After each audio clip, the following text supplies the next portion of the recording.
Welcome to the deep dive. Today, we're getting into something really fundamental, I think. What actually is artistic knowledge? Yeah, like how is the way an artist knows different from how a scientist knows? Right. Or, a mathematician. Exactly. And maybe even more importantly, how's that knowledge changing? Because, well, the world is changing so fast. It really is. And it cuts right to the heart of creativity, doesn't it? Often we think of art as, I don't know, just feelings or taste, subjective stuff. Mm-hmm. But actually, there are these incredibly deep systems underneath it all. Traditions, specific ways of understanding, often unspoken. Right. So our goal here in this deep dive is to unpack some of those key features. We've got examples from all over: music, digital art, even documentaries. Global examples, contemporary stuff. Yeah, trying to get a handle on what makes artistic knowledge unique, relevant today, Yeah, but, without getting bogged down in academic jargon. definitely. Keep it accessible. Okay, so we've got some really fascinating sources lined up. Let's jump right in. I guess the first thing that hits you is just how different it all is. Yeah. Between different art forms, I mean. Oh, absolutely. The divergence is huge. Just picture a tabla maestro in Mumbai, Okay. deep in these complex rhythmic cycles, Yeah. passed down for generations, right? Yeah. A whole system that barely even registers in, say, Western music theory. Completely different framework. Totally. Now, contrast that with maybe a sound designer in LA All right. who's like carefully layering sounds, maybe field recordings, to create the roar of a dragon for a movie. Wow, okay. The skills involved, the language they use, the whole world of sound they operate in, there's almost zero overlap, is there? None at all. And what kind of, mental muscles are they flexing? Totally different. Exactly. And Right. it's not just sound. Think visually. Yeah. You could have a Japanese mangaka, incredibly precise, working with digital vector layers, super tech-based. Mm-hmm. Very digital native. Then maybe an artist like Anatsui in Ghana, weaving sculptures from old bottle caps. Ah, yeah, I know his work. Incredible stuff. So tactile. Right. Both visual artists, technically, but their tools, their techniques, the actual feeling of making the art, it's like they're drawing from completely separate pools of knowledge. It really makes you question that label, visual artist. What does it even group together sometimes? It does. And it really highlights how artistic knowledge is often so specific to the medium, doesn't it? Tied to materials, tools. Unlike science, maybe, where there are more shared protocols across fields. Kind of, yeah. In art, the know-how can be very specific, sometimes even guarded, passed down in unique ways. But it's not static, is it? These lines aren't totally fixed. No, definitely not. And that's where it gets really exciting, I think. We're seeing this boom in interdisciplinary work. Oh, absolutely. Composer coders, writing code that actually generates music live. Yeah, live coding music. And at the same time, you might have visuals being generated by code responding to that music. So the music and the visuals are being created together by code in real time. Exactly. It's this amazing blurring of the lines, almost breaking down those old categories. What kind of new knowledge pops up right there at that intersection? That's the fascinating question. And it leads us to another key idea. Even with all this divergence and blending, artists are always, in some way, building on what came before. Right. Progress isn't just pulling things out of thin air. No, it's more like a dance, Yeah. between respecting tradition and pushing against it, innovating from it. Even the big revolutionaries, the ones who seem to break all the rules, they're still using something from the past, right? Always. Whether it's techniques, materials, maybe even old myths or stories that they're reworking. Can you give an example? Okay, think about Jean-Michel Basquiat in the 80s. Yeah. Huge energy. Very raw. Seemed that way. But look closely, and you see him pulling in these detailed anatomical drawings, Really? Where from? like straight out of Renaissance medical texts. And he's putting them right alongside his graffiti style. Wow. So centuries-old knowledge meeting the street art of the 80s. Exactly. He's absorbing and transforming that older knowledge. It's not just copying. It's like a conversation across time. You see that in music too, don't you? Definitely. Hip-hop's a great example. Producers like Dilla, legendary. Mm-hmm. He'd take these little bits of old soul records, familiar sounds, Samples. and then just twist them, chop them, stretch them out, creating these incredibly unique new rhythms. The old music becomes the building blocks for something completely fresh. So the past is literally the raw material. Precisely. And someone like Virgil Abloh, in fashion, he even had a name for it, his 3% rule. Oh, yeah. What was that? The idea was basically take an existing design, change it just slightly, like 3%, and that small change makes it something new, something distinct. Huh.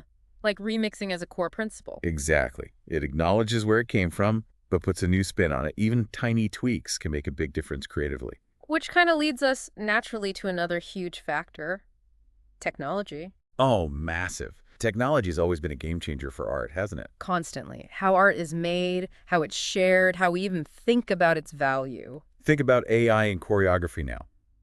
Wayne McGregor, The choreographer. he's using this tool, AI-some.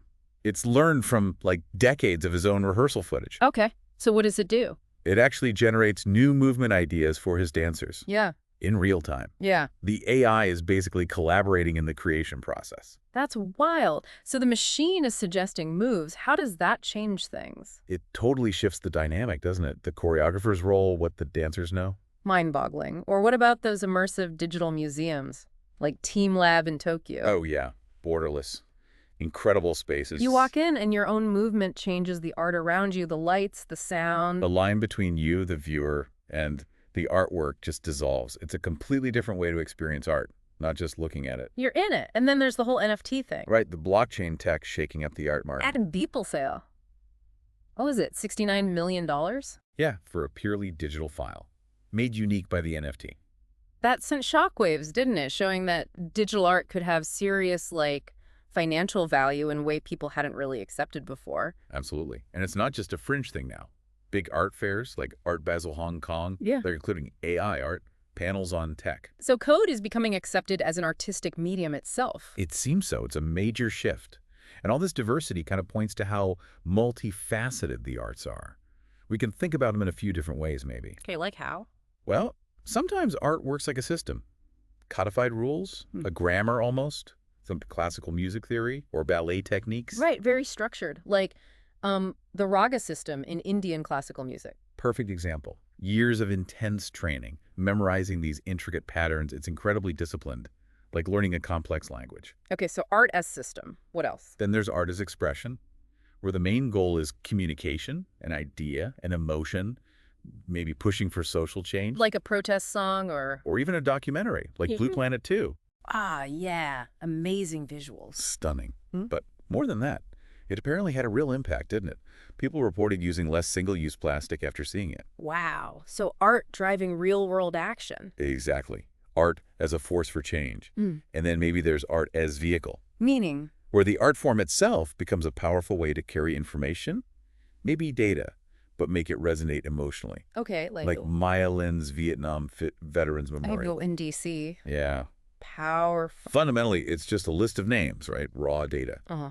But the way it's presented, that descending wall, it transforms those names into this overwhelming spatial experience of loss. Yeah, it hits you in a way that just reading the number wouldn't. Exactly. Statistics can't do that. But beyond these things, systems, expression, vehicles, there's another layer, isn't there? What's that? This whole dimension of artistic knowing, that's, Yeah. well, it's embodied. It's really hard to write down or fully explain. You mean that intuition? That sort of gut feeling that experienced artists have? Precisely that. Think of, say, Paco de Lucia, the flamenco guitarist. His compassed that rhythmic feel. The core of flamenco, yeah. You can't just learn it from sheet music, can you? He felt it. It was part of his being, internalized over years. You have to absorb. Yeah. Or think about a great chef like Anna Rush. Okay. She just knows when a sauce reduction is perfect, right? That exact moment it hits the right consistency. Yeah, not just by following the recipe timer. It's a feel thing. It's judgment, Ugh. honed by thousands of hours. It goes beyond the written instructions. Or you mentioned Rachel Rawson, the VR artist. Yes. Yes. She fine-tunes the parallax in her virtual worlds, that slight shift in perspective as you move. To make it feel real. Exactly. Yeah. So the virtual objects feel almost solid, like you could touch them. That kind of calibration isn't just calculation. It's an embodied understanding of perception, trial and error, feeling it out. So it really comes down to this mix of knowing how and knowing that. That's a great way to put it. The practical mastery, the hands-on skill, the knowing how. Like muscle memory. Right. And the conceptual understanding, the theory, the context, the knowing that. You need both. Often, yeah. Think of Yo-Yo playing Bach cello suites. Okay. Decades of practice give him that incredible technical facility, the knowing how.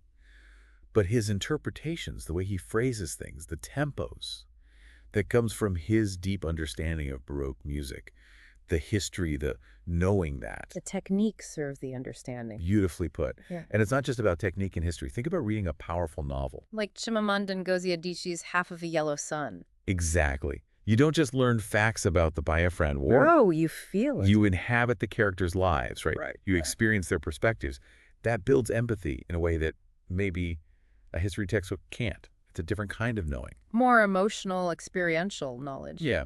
Or even video games. Think about Sky, Children of the Light. Haven't played it. They use haptic feedback vibrations in the controller really subtly For what? to encourage players to cooperate, to help each other out without actually telling them to. So the game teaches cooperation through feeling. Kind of. It's procedural knowledge, learning how to interact, shaping behavior, fostering connection.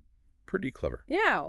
Okay, so wrapping this up, it feels like artistic knowledge is just incredibly varied, doesn't it? Hugely diverse. Each discipline has its own flavor, its own demands. But it's not static. It builds on tradition, but it's also constantly grabbing new tools, especially technology. Absolutely. And it works on all these levels: system, expression, vehicle, and that unique, embodied, gut feeling kind of knowledge, too. And at the end of the day, it seems to be this blend of doing and thinking, skill and understanding. That feels right. The practical and the conceptual, working together. And understanding all this, it's not just for art critics, is it? No way. It's fundamental to understanding how we make sense of the world, how we communicate things that are hard to say otherwise, how we shape our whole human experience, really. So maybe a final thought for you to chew on. As art keeps evolving, keeps pushing boundaries and mixing things up like we've discussed, how does that force us to rethink what knowledge itself even means? Good question. If art creates new ways of knowing, building on all these foundations, what completely new kinds of understanding might be emerging right now or just around the corner? What will artistic knowledge look like next?